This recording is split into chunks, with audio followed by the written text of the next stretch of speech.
बिस्मिल्लाहिर्रहमानिर्रहीम अस्सलामुअलैकुम। मैं हूँ आसफ़ा। वेलकम है आपका माय फूड फैक्ट पर। कैसे हैं जी आप सब? आज मैं आपके साथ मटन की रेस्टोरेंट स्टाइल कढ़ाई की रेसिपी शेयर कर रही हूँ। बहुत ही आसान और मज़े की बकरा ईद स्पेशल रेसिपी है। तो रेसिपी छोटी सी है, फुल वॉच कीजिएगा। बिल्कुल रेस्टोरेंट स्टाइल रेसिपी कढ़ाई बनाने के लिए सबसे पहले मैंने ले लिया है जी कुकर। इसमें मैंने पानी ऐड कर दिया है और साथ ही मैंने इसमें लहसुन अदरक डाल दिया है। पानी तकरीबन अभी मैंने 2 ग्लास डाला है। थोड़ा-सा हल्का-सा पानी को गरम करेंगे। तो ये रेसिपी बहुत ही मज़े की बनती है और बहुत ही आसान रेसिपी है। कुकर में बना रही हूँ, आप इसको कढ़ाई वगैरह में भी बना सकते हैं। उसमें फिर पानी ज़्यादा डालना पड़ेगा और टाइम भी थोड़ा-सा ज़्यादा देना पड़ेगा। तो कुकर में जल्दी से बन जाता है, इसलिए मैं ये कुकर की रेसिपी आपसे शेयर कर रही हूँ। आप चाहें तो आप भी कढ़ाई में भी बना सकते हैं। अच्छा जी, लहसुन अदरक की पेस्ट डाल के तकरीबन 3 ग्लास मैंने पानी ऐड कर दिया है। तो कुकर क्योंकि मेरा खुला है कढ़ाई जैसा, तो इसलिए मैं इसमें बना रही हूँ। तकरीबन 1 किलो से ज़्यादा गोश्त है। तो ये मिक्स है, नलियों वाला भी है, यानी कि बोनलेस भी है और बोन के साथ भी है। तो कढ़ाई इसी तरह से बनती है, बिल्कुल कढ़ाई के पीसेस करवा लिए, बहुत बड़ी मोटी नहीं है। तो कढ़ाई के आपको पता है कि जो पीस है ना वो छोटे होते हैं थोड़े। अब इसमें मैंने थोड़ा-सा नमक और हाफ़ टी स्पून के करीब मैंने इसमें हल्दी ऐड कर दी है। सिर्फ़ इसी तरह से आपने गोश्त को गलाना है, बाकी इसमें भी कोई भी मसाला नहीं जाएगा।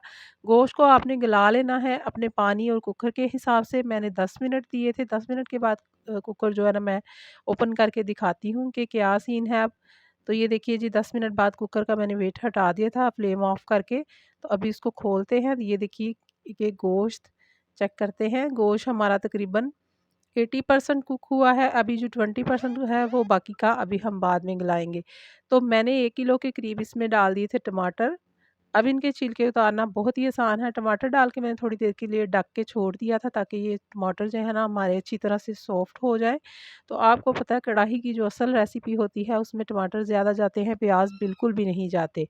तो मैंने भी इसमें प्याज़ बिल्कुल भी ऐड नहीं किए। ये कढ़ाई की जो रेसिपी है ना, तो ये देखिए जी, बहुत ही आसानी के साथ इसके जो छिलके हैं ना ऊपर से, वो सारे ही रिमूव कर लिए हैं मैंने। अब ये जो टमाटर है ना, इसको चम्मच के साथ ही हम मैश कर लेंगे और जैसे ही मैश करेंगे तो ये पानी भी थोड़ा साथ ही ड्राई हो जाएगा। बहुत ही अच्छे तरीके से ये सॉफ्ट हो जाते हैं। ये देखिए सारे ही टमाटर इसमें सॉफ्ट हो चुके हैं। मैंने इसकी चम्मच की मदद से, लकड़ी के चम्मच की मदद से किया। अब पानी बिल्कुल ही कम रह गया तो मैंने इसमें ऑयल डाल दिया है। तकरीबन ये 2 चम्मच जो मैंने डोई ली हुई है ना इसके साथ डाला है, क्योंकि 1 किलो से ज़्यादा हमारा गोश्त था। तो बहुत ही अच्छा-सा गोश्त जो है ना, कढ़ाई मटन की हो, किसी भी चीज़ की हो, तो गोश्त हमारा अच्छी तरह से सॉफ्ट होना चाहिए। अब इसमें मसाले ऐड कर लेते हैं। चिली फ्लेक्स मैंने डाल ली है 1 चम्मच और 2 चम्मच के करीब मैंने कुटा हुआ धनिया और 1 चम्मच मैंने नमक डाल दिया है। आधा चम्मच नमक मैंने पहले भी डाला था, इसलिए नमक अब हाथ रोक के डालेंगे। तो 1 चम्मच मैंने इसमें सुरख मिर्च का ऐड कर दिया है। मसालों को मिक्स करके अच्छी तरह से इसको भूनेंगे। जितना अच्छा भुना होगा गोश्त हमारा, उतना ही ये कढ़ाई मज़े की बनती है। तो अभी जैसे ही हमारा ऑयल ऊपर आएगा तो फिर इसमें और भी चीज़ें ऐड करेंगे। तो बहुत ही मज़े का ये अभी से खुशबू आ रही है। जब आप तैयार करेंगे ना, इसकी शक्ल भी बहुत ही अच्छी सी बनेगी और साथ ही इसमें मैंने डाल दिया है जी 1 चम्मच कढ़ाई मसाला। ये आप कोई भी डाल सकते हैं, अगर हो तो डाल लें, नहीं तो फिर आप काली मिर्च इस जगह पे डाल सकते हैं। भुना और कुटा हुआ ज़ीरा डाल दिया है मैंने।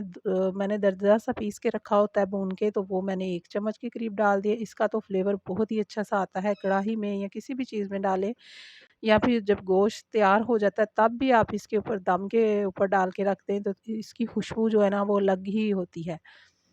अब देखिए गोश्त हमारा तकरीबन भुन चुका है, तो मैंने इसमें डाल दी है दही, डाल दिया है 1 प्याली के करीब।